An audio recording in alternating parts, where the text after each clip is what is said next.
स्थानिक गुन्हे अन्वेषण शाखा सांगली यांची कारवाई। विटा येथील खुनाच्या गुन्ह्यातील मुख्य आरोपी अटक।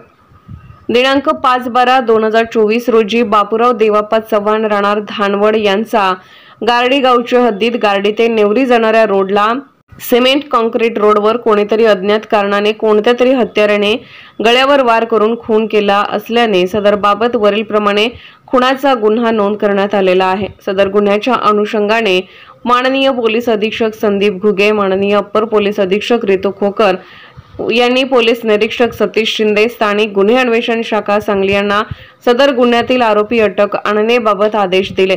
सदर आदेशाप्रमाणे स्थानिक गुन्हे अन्वेषण शाखेकडील सहाय्यक पोलीस निरीक्षक सिकंदर वर्धन व स्टाफ यांचे एक पथक तयार करण्यात आले आहे।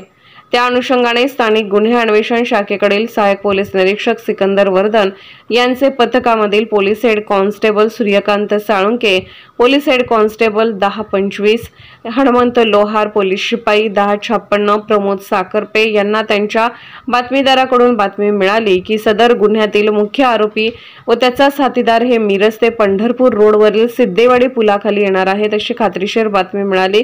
नमूद पथक मिळालेल्या बातमीप्रमाणे मिरज ते पंढरपूर रोडवरील सिद्धेवाडी पुलाजवळ जाऊन सापळा रचून थांबले असता बातमीप्रमाणे 2 इसम काही वेळातच तेथे आलेले दिसले।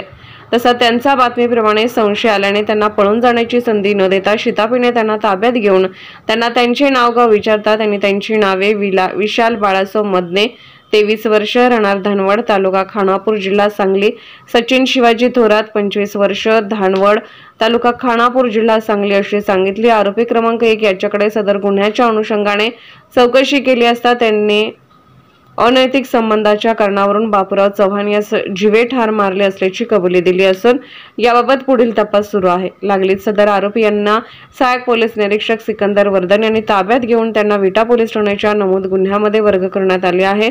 पुढील तपास विटा पोलीस ठाणे करत आहेत।